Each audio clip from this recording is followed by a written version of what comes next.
How does the moment of enlightenment feel? Namaste. When I was asked to shed more light on this question, not in a few words, and I answered that even saying 2 words about enlightenment is a lot. In the enlightened state, there are no words at all. It is something beyond words, beyond the mind, beyond conversations, beyond concepts. Once a Zen master was asked what Zen is all about. He just silently threw down his bag. Then he was asked, what is the practice of Zen? He kicked his bag further. When they asked what the path of Zen was, he took his bag silently and went. I cannot tell you about enlightenment, but I can tell you what methods help to achieve it, corresponding to our tradition. I can also tell you how to educate the mind and what philosophy should precede enlightenment, how to train the mind, cultivate faith, work with channels and chakras, meditate, concentrate, worship to purify the mind, and prepare oneself for enlightenment. However, as for enlightenment itself, there are no instructions or descriptions. Although there are hints, there are a lot of such hints. Suppose you read the texts of Advaita Vedanta, Anuttara Tantra, my Upadeshas, and Laya Amrita Upadesha Chintamani. And there it is stated what kind of mind is closest to enlightenment. Wide, open, non-conceptual, abiding in natural awareness, not making even a speck of dust an object of concentration. Non-reflective, like the sky, like space, a mind in which there are no qualities, in which the internal dialogue is stopped, subtle, receptive, sensitive to divine grace, a self-aware mind, a mind that unites self-awareness with the external world. This mind is the closest to enlightenment, the most ready for it. It is not clinging, not building hopes and plans, not fearing, not making assessments, not passing judgment, being non-conceptual, rising above the conceptual mind, and residing in the state of the non-mind. It is the closest to enlightenment, but this is not enlightenment. These are all steps, hints, practices, methods, and qualities. Enlightenment itself has nothing in common, even with such excellent instructions, methods, and practices. Some then say that it is impossible to say, impossible to describe. Then some say that you can remain silent. But if you remain silent, it is impossible to convey. Such a paradox.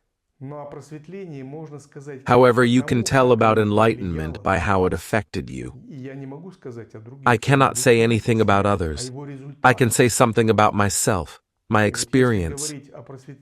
And if we talk about enlightenment in the exact results and how it affected me, so this I can say.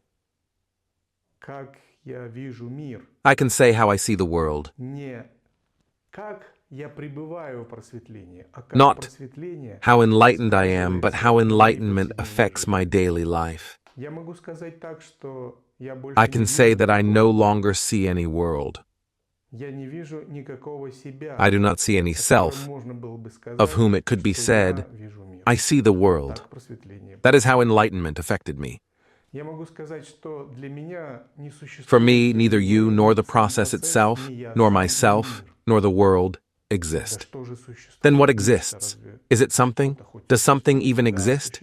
Yes, it does. It is the only one that exists. However, I cannot give it any descriptions or names. And this something is so incomprehensible, indescribable, so vast, majestic, boundless, and transcendental, that it must somehow be given at least some verbal description. It is called Brahman in the tradition of Advaita Vedanta. The Shaivites call it Shiva. For me, there is only one. It is something great and divine. Furthermore, when I live in this something, I'm very happy. I know that my happiness is not connected with anything. I do not need anyone or anything. I have no desires other than the natural desires of the body. I have no desire to do anything, to achieve anything. But there is no rejection of action either. I perceive everything I do as a play of this divine in me. I also see this play in others. I see nothing but a play. Since childhood, I have loved to play. In childhood, all life was a play. Now my dream has completely come true. Nothing exists except the play of the divine. When the divine manifests in energy, it can only play. It does not act according to patterns, causes, or effects because it is free and spontaneous.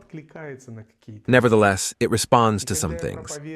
When I preach, conduct seminars and retreats, communicate with students, and open temples and ashrams, I do nothing. I see the play of the divine in this which flows through me. I have no goals, interests, thoughts, tasks, assessments, or aspirations, because I have everything a person could strive for.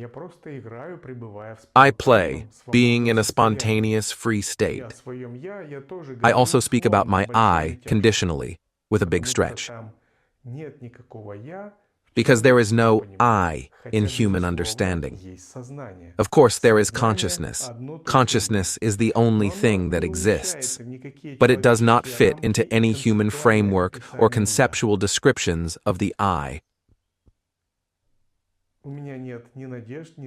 I have no hopes, fears, worries, desires, or clinging. But there is abiding in this divine. There is a descent of grace that is felt. There is a game in this divine. However, no matter how much I describe it, you will not understand it. Because these tiny hints do not describe anything adequately. It is impossible to describe it in language. As it says, even if not a man but God, Brahma, described it. For billions of years, he could not describe God's greatness. And what can we say about limited human language? It is incomprehensible, indescribable, paradoxical, and even absurd for a human. To adequately describe God, there is another way out. Keep silent or become a holy fool. To become a holy fool, to destroy your patterns one by one, all the patterns acquired in past lives and this life. But you may not be ready for this. I am not going to do this either. Dismantling another's patterns means being a guru for him. A person needs to be a student, the closest student at that, in a state of openness and complete trust. It is a difficult question. To sincerely answer the question about enlightenment, I must initiate a situation in which all your patterns are destroyed. Are you ready for this? Am I ready? Do I need this? After all, this is only for students, not everyone. When a student comes, I will likely not destroy his patterns myself. After all, I am not such a holy fool because I have a different role, a spiritual teacher. I give him a task, studying philosophy for 12 years, practicing and learning to meditate. I say, you know what? You destroy your patterns yourself. Learn to destroy them yourself, because if I do it for you, you may not understand it and will not grow through it. You can quickly get a particular taste and be attracted to me. However, this will be my merit, not yours. You need to learn to do it yourself, and then you will grow. That is why there is a training system. I invite you to experience the taste of enlightenment yourself. Complete the 12-year school of sannyasa and experience samadhi. If this does not suit you, you can become a karma sannyasi, get diksha, practice as a layman, live in the world, have a family, and have a job. It is also possible. The main thing is to practice diligently, sincerely, continuously. And then the taste of enlightenment will come to you.